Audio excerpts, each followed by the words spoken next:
Hey everyone, my name is Cherish from California. My parents immigrated from France. My dad was a CEO of some big business company, and my mom was a well-known fashion designer. And she inspired me to make my own clothes when I got older. I made my dad my personal model during impromptu fashion shows. But before I continue, hit the like and subscribe button, and if you do, your crush will send you a cute message. Believe me, it works. The best part of my life were my childhood best friends, Jesse and Alice. My life was absolutely perfect. I maintained top marks and everyone wanted to be my friend. Even though I was kind to my schoolmates, no one could ever compare to the friendship I had with Jesse and Alice. We did everything together, like shopping. Jesse, you need to try on this top. It's so cute. Only if you try on this top. Sleepovers. The Winchesters are so cute. I would totally marry Dean. Wow, I love Sam. Then I get Cass. Study sessions. Are we almost done with this? I mean, we still have to do geometry. Ugh, just end me. Cheerleading. Jesse, the handspring was a bit sloppy. Let me show you how to do it, okay? I'm never gonna get it down. It's hopeless. Sure you can, just follow my lead. Going to the arcade. Alice, you need to aim better. Stop backseat driving. And of course, talking about boys. So, Cherish, who are you crushing on? No one? Yeah, right. I bet it starts with an S. Ugh, go away, Jess. Despite how close we were, I started noticing a difference in Jessie. It started small. During one sleepover, I left the bedroom for a drink and heard her and her mother talking. She'd always been a bit uptight around me and Alice, but I just figured that's how she was. I quickly went back to the bedroom, and when Jessie came back, I noticed her face was a bit pale. Jessie, are you all right? I'm fine, Cherish. Are you sure? I overheard some of the stuff you and your mom were talking about. It sounded pretty harsh. You don't know anything, so just drop it, okay? Fine, but I'm here if you need me. That had been our first big argument, and things just kept getting worse over time. Alice noticed it and tried to ask me about it, but I didn't really know myself. Things didn't start looking up for me until about a month into my freshman year. I started dating Sam, and my friends absolutely loved him. We spoke about my relationship all day. Sam was the captain of the basketball team, a good student, a role model for the guys, and a distant dream for the girls. We were eating ice cream at the park when I thought about my upcoming anniversary. I can't believe that it's our 1-year anniversary coming up. I'm so excited to see what he has planned for me.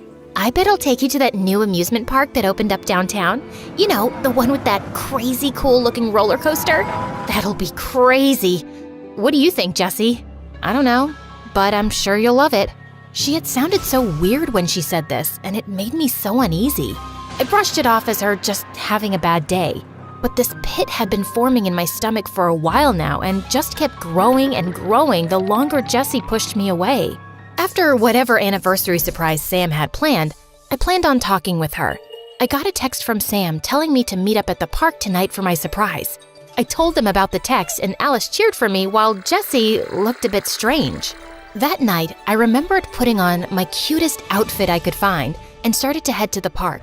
When I got there, I saw 2 figures under the lamppost. I got closer and I couldn't believe what I saw. Sam and Jessie were kissing. My own best friend was kissing my boyfriend? Jessie, Sam, what are you two doing? How could you betray me like this? They both looked at me and smiled evilly, like they enjoyed seeing me upset. What can I say? Jessie is obviously the better option. I don't know what I was thinking when I started dating you. How could you do this, Jessie? You're supposed to be my friend. It's just like Sam said. I'm better than you, so I could kiss whoever I want, including him. Now, I'm gonna take everything else away from you. It was the worst night of my life, and it just seems like a never-ending nightmare. When I told Alice about what happened over the phone, she was absolutely furious. I can't believe that backstabbing goblin! The two-faced troll! Just say the word. I don't mind doing some jail time. No, I don't want you to fight her. I just want answers. I'm gonna talk to her tomorrow. Unfortunately, that was easier said than done. I got the joy of watching Jessie ignore me while flaunting her new relationship everywhere I went. I swear, every corner I turned, all I saw was them. It drove me crazy. After a few months, I did get over Sam because he was just a guy, but Jesse's betrayal still hurt like crazy. With no closure, I started slipping. I couldn't concentrate during cheer and kept making so many mistakes. I couldn't help pushing people away who I considered friends once, not sure who I could trust, and I pretty much just shut down. Alice cornered me one day after finding me having a breakdown inside a bathroom stall. "Cherish, they want you to break, and you're just letting them win. You gotta pull yourself together." How can I? We've been friends for ages and she just threw it all away like it meant nothing to her? If she's choosing some guy over a childhood friend, then it wasn't much of a friendship in the first place. Cherish, you gotta let it go. As I struggled through the next few weeks, I began to lose everything, just like Jessie promised. She stole my spot on the cheer team, she stole every friend that I had, and she kept Sam by her side every day, not caring how much it hurt me. Not only that, she also started playing annoying pranks on me. I couldn't tell you how many times I had glue in my seat and my locker full of shaving cream. Everything just continued in a downward spiral, and the only thing that I still had control over was my grades in school. I was so grateful that I had Alice by my side because it felt like everyone else was just turning against me. One day, I had enough. I cornered Jessie and shoved her against the wall. "Seriously, what is your damage? Why are you doing this to me?" "Why not? I'm obviously better than you, so I deserve Sam more. I'm so tired of you strutting around like you're some untouchable princess who has the world revolving around you. You've been like this since we were kids, and it's finally time the roles were reversed. I deserve to be happy. Are you really pretending to be some victim finally getting their happily ever after? I've done nothing to deserve this, yet you're painting me out to be some sort of villain. You don't deserve anything. I loved him, but that didn't matter to you. You destroyed my life and our friendship." Aw, gonna cry about it to mommy? Everyone laughed and pointed at me, and all I could do was cry.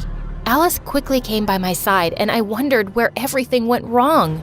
How could Jessie do something so awful?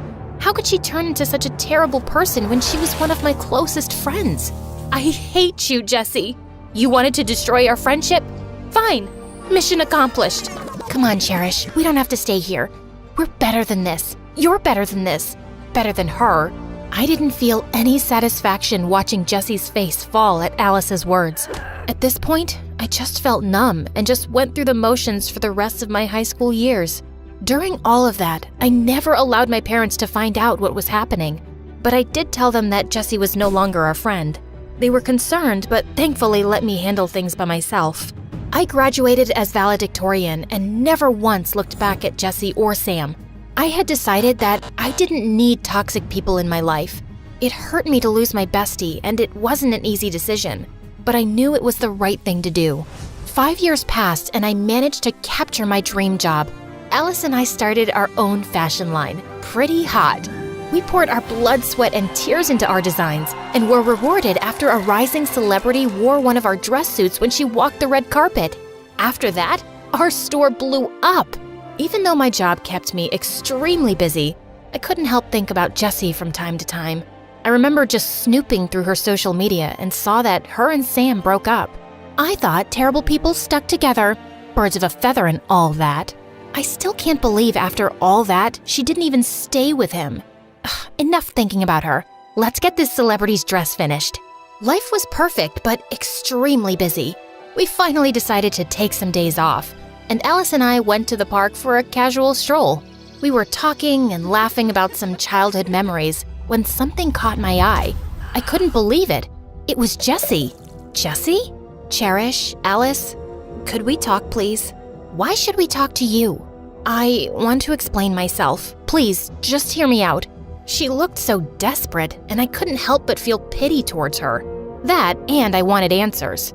I brought her over to a nearby bench, and we sat down facing each other. I don't understand, Jessie. Why did you steal Sam? We'd been best friends since we were babies. Why ruin that and steal Sam from me? I'm so sorry, Cherish. I was just so jealous of you, and I thought dating Sam would make me happier. Instead, I just destroyed our friend group. Why would you be jealous of me? You're smart, funny, and insanely gorgeous. Yet none of those traits matter when you're ugly on the inside. I nudged Alice's ribs, and Jessie started crying hard. You're right, Alice, but you two don't get it. Your parents adore you, while my mom couldn't care less. I would have preferred that she at least hated me, but instead, she's just completely indifferent. Whenever she did talk to me, she would always compare me with you, and nothing I did was ever good enough. So instead of going to an adult like a guidance counselor, you resort to bullying? Hindsight is 20/20. I just started getting so self-conscious, and when my self-esteem slipped, jealousy and hatred started consuming me. Once I started dating Sam, my mom finally started complimenting me for something. It was the first time in a long time that she said something positive about me. Jessie, why didn't you try to reach out? Instead, you just turned into a huge bully. I know, what I did was terrible. No, you don't know. You have no idea how it feels to watch them turn their back on you, to have them actively put you down, or to struggle to get out of bed every morning just to force yourself to go to school. For the first time in a long time, I could finally let go of that burden from my shoulders. It felt so good to clear the air with Jessie and hear her side of the story, but I still felt this hole in my chest. I thought this would finally give me closure, but I was still missing something. Looking at her teary expression, I wanted to feel sorry for her, but I couldn't bring myself to. I understand. Sometime during our childhood, I stopped seeing you as a friend and started seeing you as a reason to be angry. I know my mother's behavior isn't an excuse for what I've done, but I really do just want to make this right. I could tell how regretful and sincere she was, so I took a deep breath and decided to let go. I glanced at Alice and saw the look on her face. Even though she claimed Jessie was public enemy number one after everything that happened, I knew that she did miss when it was the three of us. Look, it'll take a while before we can get back to how we used to be, if ever, really, but we've got some time off from work for a few days. How about we catch up at the cafe? Really? You guys are willing to give me another chance, even after everything that's happened? Don't get too happy. You have a long way to go. But you can start groveling by buying us some lattes.